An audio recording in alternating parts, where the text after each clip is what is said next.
As a 30-year expert in fire claims, I've spent the last 3 decades working with property owners as both an insurance adjuster and now as a restoration contractor.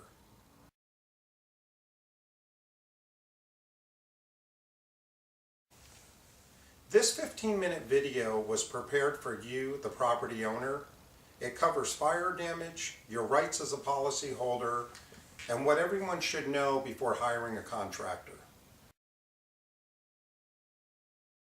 It's my job to find not only the obvious, but the hidden damage behind the walls. I have an infrared camera that I use to look behind the sheetrock, detect changes in temperature, and find hidden damages that other contractors will miss.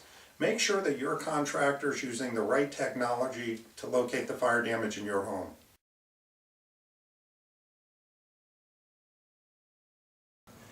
You've been through this process. Would you recommend them getting an estimate so that they have their own opinion from an independent company versus just what the adjuster is telling them? Oh, absolutely. So it turns out that we're really dealing here in a kitchen that you felt all along, Dee, was damaged.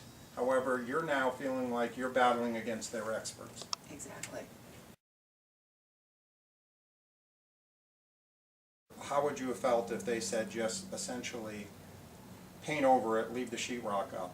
Would that have made you comfortable? I mean, you're a realtor by trade. Absolutely not. Absolutely not. You have to disclose everything when you go to sell your property, so.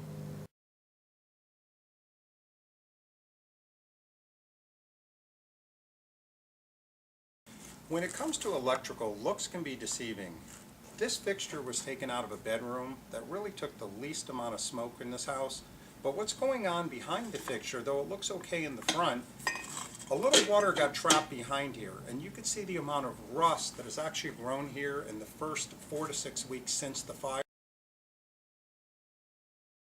We believe there was a lot of damage behind this wall. The insurance company is more concerned about saving a little bit of tile around the fireplace. My concern is that you have mold and other problems growing behind the sheetrock. And we were right.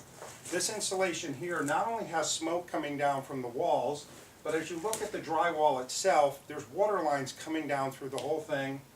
And worse yet, is we have some black mold and things starting to grow on the framing. It really needs to be dealt with.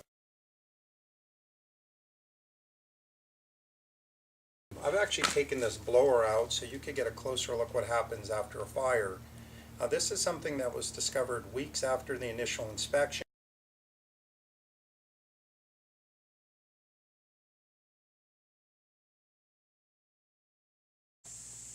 Well, I know a lot of contractors use stain blocking like this. I don't even know where to start. This stuff is just absolutely a toxic mess. Nothing works better on wood than soda blasting. We've actually restored the fire-damaged lumber right back to the original condition. It's now better than it was pre-fire.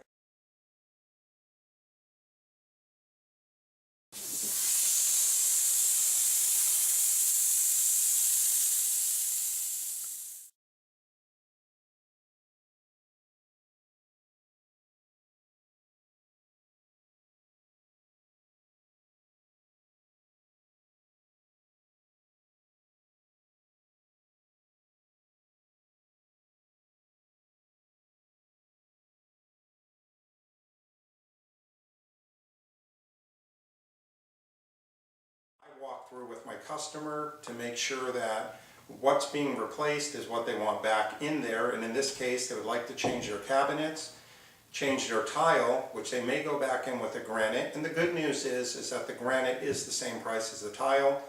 Just keep in mind that your contractor can sometimes make some changes without any out-of-pocket expense to you.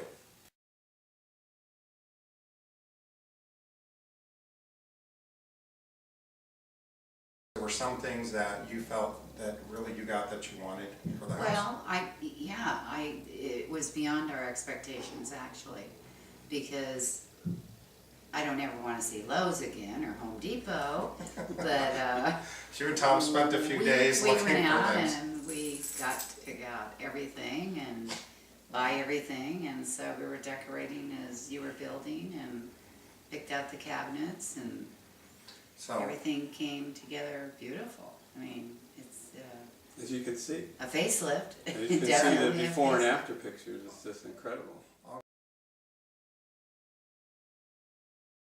so Diane, for you as a fire victim, do you feel that most of these choices were yours, not really the contractor, from paint colors to tile? Oh, yes. All Okay, the tile I picked myself, the colors I chose myself. They were very patient with me on the paint, okay. picking different colors, especially on the outside. I couldn't decide what color gray, but it's amazing how many different colors of gray there are. Well, and against all our recommendations, you picked the tile, and it actually was probably one of the best things that happened to the house. Yes, I love this tile. I Oh. absolutely love it. Okay. And I have to chuckle because I was right. You were right. You were absolutely right. We were all wrong. As far as the some of the finishes and other projects, were we able to kind of accommodate a little horse trading here, where you Yes, saved a very little much money so. in one area and maybe spent it in other parts of your house? I know the thing was to try to get your range fixed and some of these things. Really dealing with the insurance company, I have to say that I think we got lucky, caught a decent adjuster on We this one. did, and I appreciate that you took care of all that for me. I Okay. didn't have to figure out all that. That was great. Okay. Yeah, it's a little process, huh? People don't realize when you have an insurance claim, there's a little work. There's a lot of work. A lot of work involved.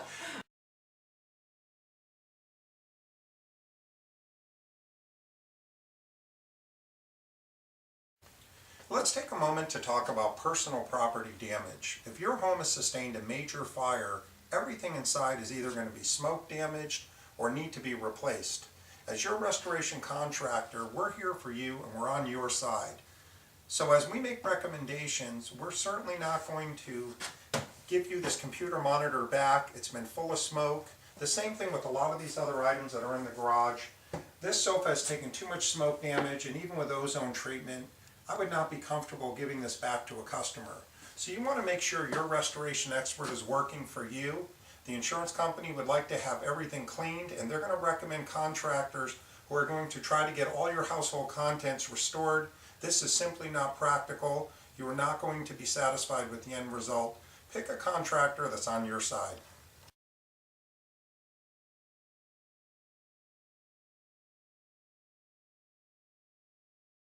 You had some part of the decisions to make of what you wanted to keep and what you had us actually take for cleaning? Absolutely. Okay. Absolutely, 100%. And everything was packed and taken out, and everything was marked. Everything that we asked to be put aside was put aside. Everything that was put in storage was put in storage, and it's worked out great. Okay. I mean, even to my shoes, and I have tons of shoes. Each pair is wrapped in paper individually. Okay. So we handled your personal belongings with some care and with a lot of TLC. so the next step, what we're going to need to do is actually take a video of everything in the home before it is removed. This way we have a good record of your property.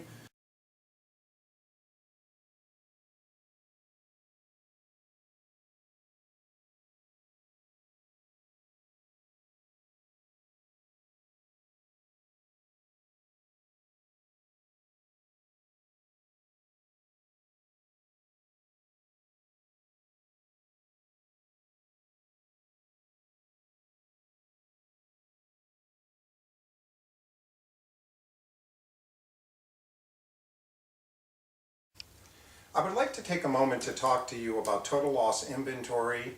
I've spent the last 30 years in insurance, and I've put together literally 1,000 personal property claims. There's a few things you need to know, and the first is that these loss sites are very hazardous. If you're going to be in here doing an inventory, I recommend that you take the proper precautions. A few tips about putting together a loss inventory is start with taking a video of everything. This is the way we do it. This is something we do as a service for our customers.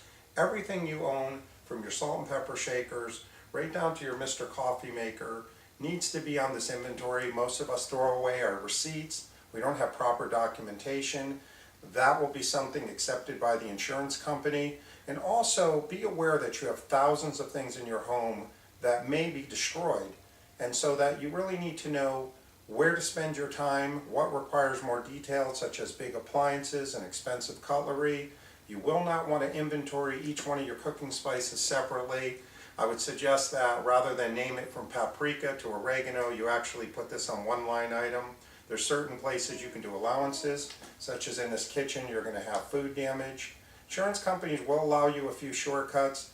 You're going to want to put this claim together within a reasonable amount of time without spending upwards of 6 months trying to do an inventory and an appraisal.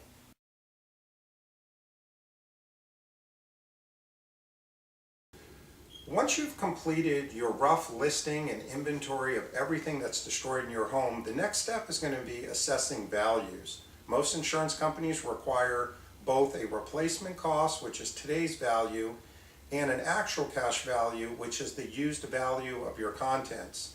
You're going to need help establishing the values. I recommend you get an expert. We have in-house people who do appraisals for our customers. This is a free service for you. I would suggest you take advantage of it. Thank you for taking the time to watch this video. I hope it's been helpful to you. Just remember, when choosing a contractor to estimate the damage on your home, there really is a difference. Our clients receive an average of 20 to 30% more from their insurance company to properly repair their home. So go ahead and give us a call. We'll come out and do a free assessment of your property damage, and we'll get an estimate to you right away.